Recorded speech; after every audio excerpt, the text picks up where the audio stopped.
Gerakan Fajar Nusantara atau Gavatar melakukan pertemuan dengan jajaran Kemenristek-Dikti untuk membahas program swasembada pangan di Indonesia. Dalam pertemuan yang digelar di ruang rapat lantai 18 Gedung 2 BPPT Jakarta tersebut, perwakilan Gerakan Fajar Nusantara dipimpin oleh Wahyu Sanjaya, Wakil Ketua Umum Gavatar. Sementara jajaran Kemenristek-Dikti diwakili oleh M. Syahrial Anas, Kepala Bidang Pemetaan Perkembangan Asdep Ilmu Pengetahuan dan Teknologi Masyarakat, Deputi Bidang Pendayagunaan Iptek, Agus Sediadi, Kepala Biro Hukum dan Humas, dan Wisono, Kepala Bagian Humas. Kepala Bidang Pemetaan Perkembangan Asdep Ilmu Pengetahuan dan Teknologi Masyarakat, Deputi Bidang Pendayagunaan Iptek M. Syahrial Anas mengatakan, dalam pertemuan dengan Gavatar terjadi diskusi mengenai upaya mewujudkan kemandirian pangan di Indonesia. Pada prinsipnya hasil-hasil penelitian dari Kemenristek akan diimplementasikan di seluruh Indonesia melalui Gavatar. Jadi tingkat pemahaman masyarakat terhadap teknologi itu sangat penting. Itu kita tahu bahwa beberapa tempat sangat rendah. Kemudian ada ketersediaan apa tuh Pak Denny? Bulatan 3 akses. Nah itu kalau sudah naik mobil saya sudah puluhan jam baru nyampe sana. Kadang-kadang sebenarnya Kominfo sudah masuk, sudah bisa kita akses lewat internet. Ada siklus R&D, ada siklus pengembangan produk, ada siklus pendayagunaan. Di siklus R&D itu ada pengembangan teknologi, kemudian di siklus pengembangan produk ada penciptaan produk dan nilai, kemudian pendayagunaan itu pendayagunaan produk dan nilai itu ada siklus pendayagunaannya. Sebenarnya siklus ini terus Pak berputar satu sama lain saling membutuhkan dan merupakan kelanjutan. Di tahap pengembangannya nanti di targetnya itu terjadi peningkatan kemampuan teknologi secara terus-menerus melalui proses pengembangan pendayagunaan nilai produk yang berkelanjutan. Jadi tidak sekali kita tinggal, tapi pendampingan diharapkan terus berjalan. Tahapannya ada proses proyek diseminasi, ada pengembangan, kemudian ada lahirlah kita anggap dengan inovasi.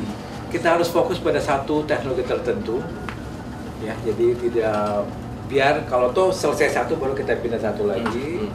Pentingnya pelatihan operasional peralatan. Kalau kita kasih alat, jangan hanya kita kirim. Ini sudah dikirim. Betulnya apa? Pengering padi kirim. Hati-hati kalau produktivitas petani baru cerita dalam jumlah kuintal, jangan sampai kita kirim alat sekali pengeringan jumlahnya ton.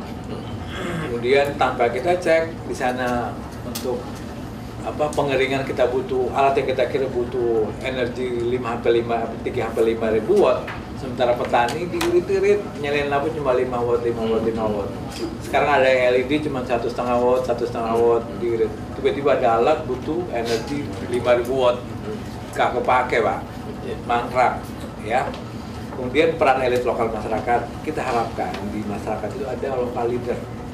Kita ciptakan dan saya kira kami bersama Gavatar.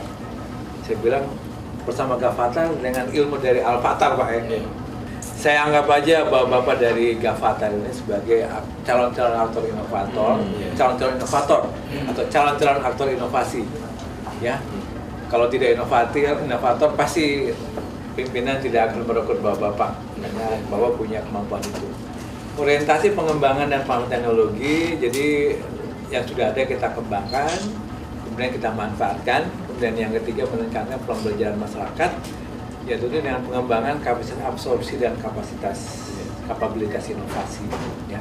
Lingkup inovasi masyarakat itu ada pertanian, pangan, peternakan, perikanan, ada EBT, energi baru terbarukan. Kita ini EBT banyak kita lakukan di energi surya, kemudian energi kincir, sama air. Kita gas turbin tapi dengan sumber dayanya dari air, arus. Kemudian lingkungan air bersih, teknologi informasi komunikasi, industri kreatif masyarakat. Lanjut Pak Denny. Nah ini kalau tahapan, kalau sudah dari Jawa pasti akan ngerti ini. Jadi teman-teman sudah melakukan kayaknya ini, cuma kita coba tarik di bahasa ilmiah Pak. Tahapan persiapan dan pengembangan teknologi itu, kalau istilah orang Jawa, mungkin di daerah juga ada, ini masih memperhatikan, ini Pak, ngeliatin diapain sih sebenarnya, pelajari. Kemudian tahap kedua itu peningkatan kapasitas masyarakat, ini mulai ditiru Pak, niruake. Dilihatin bagaimana sih biar mereka bisa juga membuat.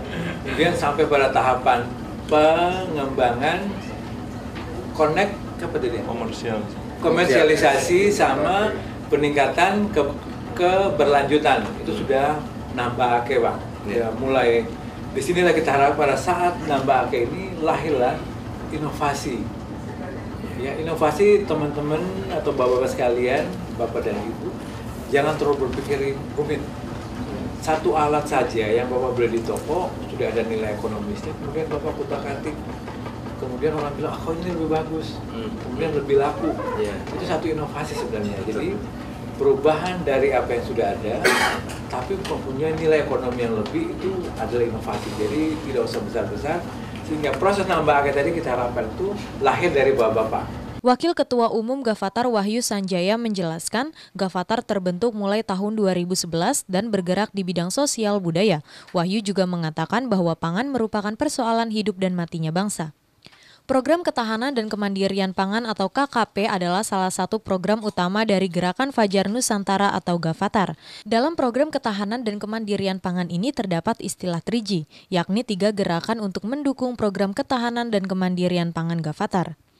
3 gerakan dalam program KKP Gavatar antara lain pertama, gerakan 100% pangan lokal dan penganekaragaman konsumsi pangan, di mana kegiatan penganekaragaman konsumsi pangan dan peningkatan keamanan pangan diarahkan untuk mendorong konsumsi pangan yang beragam, bergizi seimbang dan aman, melalui analisis, koordinasi kebijakan, promosi dan pemberdayaan warga organisasi. Kedua, gerakan sehari sekali makan nasi. Gerakan ini adalah pembudayaan makan nasi sekali dalam sehari. Hal ini bertujuan untuk mengurangi ketergantungan terhadap konsumsi pangan beras. Selain itu juga dapat menjadi pendorong kreativitas untuk membuat pangan selain beras. Salah satu produksi beras analog yang merupakan model pengembangan pengolahan pangan dengan cara membuat beras dari bahan singkong. Ketiga, gerakan rumah pangan mandiri. Gerakan ini menjadikan rumah warga organisasi untuk mengoptimalkan pekarangan atau ruang kosong secara intensif dalam pemanfaatan pekarangan sebagai sumber pangan dan gizi keluarga, dan juga tambahan pendapatan keluarga. Pelaksanaan gerakan ini akan dijelaskan dalam petunjuk teknis rumah pangan mandiri. Saya selaku Wakil Ketua Umum ingin menjelaskan sedikit tentang apa itu Gavatar ya. Gavatar itu terbentuk tahun 2011 yang bergerak di bidang sosial budaya. Kami bukan sosial politik, bukan berbicara masalah politik, bukan berbicara masalah agama. Yang kami lakukan adalah bagaimana meningkatkan masyarakat ini. Nah, titik masuknya adalah melalui ketahanan pangan. Ya, banyak program kami memang untuk mengembalikan bangsa ini bagaimana hidup yang benar dan baik. Tidak hanya sekedar baik, tapi ada benar di situ, Mbak. Kita semua tahu bahwa Pancasila itu sudah tidak dianggap sama bangsa ini, hanya sekedar penghias ruangan saja, Pak. Kami ingin mencoba bagaimana mengeterapkan kembali nilai-nilai luhur Pancasila itu dalam kehidupan nyata sehari-hari. Bagaimana caranya? Ya, kita reinterpretasikan kembali. Apa sih yang dimaksud dengan ketuhanan yang Maha Esa? Apa sih yang dimaksud dengan kemanusiaan yang adil dan beradab dan seterusnya. Setelah kita memahami itu dari sudut pandang yang benar, kemudian kita internalisasikan. Artinya kita semaikan dalam kehidupan nyata sehari-hari kita, dalam konsep hidup kita, baru kita aktualisasikan. Kegiatan nyata yang akan terus kami lakukan adalah bagaimana mewujudkan kembali kegiatan gotong royong, Mbak, di masyarakat kita ini, yang dimana dulu itu luar biasa. Bangsa ini adalah bangsa yang mudah membantu orang lain, tapi sekarang kan sudah mulai terkikis itu, Mbak. Orang sudah terbiasa dengan hidup sendiri-sendiri, seolah-olah nggak peduli ada orang sengsara, nggak peduli. Itu kita ingin tumbuhkan kembali. Makanya tadi saya katakan bahwa di sini titik masuknya adalah masalah pangan. Karena ini ini merupakan masalah utama bangsa ini. Ya. Bangsa yang sedemikian besar, tempatnya luar biasa subur. Tapi mengapa bahan-bahan pangan itu masih diimpor? Ini jadi kepedulian kami. Nah, kita tidak menginginkan jangan sampai bangsa ini mengalami krisis yang berkepanjangan dan akhirnya binasa. Karena sebagaimana Bung Karno mengatakan, pangan adalah persoalan hidup mati suatu bangsa. Sebab itu kita akan terus bagaimana berpartisipasi dalam meningkatkan kemandirian pangan, atau sekarang bahasa trennya menjadi kedaulatan pangan gitu Mbak ya.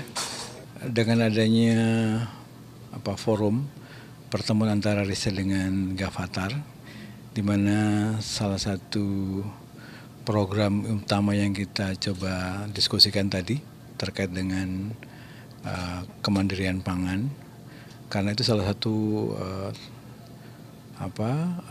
fokus kegiatan dari Gavatar yang target akan menswasembadakan pangan secara nasional, sehingga fungsi kami Ristek yang sekarang ini lagi mendistribusikan hasil pertanian ke masyarakat, itu saya kira sangat ketemu ya. Jadi kita mensosialisasikan hasil-hasil penelitian bidang pangan, kemudian pihak Gavatarnya yang punya program di seluruh Indonesia terkait dengan swasembada pangan. Jadi saya kira itu sangat bagus dan manfaat. Dan tadi diskusinya sudah langsung ke rencana aksi. Jadi bukan teori lagi, bukan penelitian, tapi produk penelitian apa yang sudah siap dari Kemenristek bisa kita implementasikan di seluruh Indonesia melalui jaringan Gavatar. Tadi Pak saya dengar yang sama aja ya Pak, itu kan perlu dipelajari lagi itu dari sisi Saya sudah banyak dapat informasi dari beberapa daerah, artinya kita juga monitoring perkembangan pola tanam, pupuk, teknologi lain yang menunjang untuk peningkatan produktivitas. Sebenarnya saya baru dengar dari Aceh, sehingga kalau saya perlu belajar sebenarnya mau tahu lebih persis seperti apa sih pola yang tanam dengan 25-50, kemudian hasil bisa 10 ton, dan yang mengagetkan lagi bahwa dia hanya menghabiskan 5 kilogram benih untuk 1 hektar. Itu saya kira sangat luar biasa. Cuma saya harus cek kebenaran dari informasi tadi, apa itu kejadian menerus atau insidental, sehingga saya katakan tadi kita perlu tinjau lebih jauh.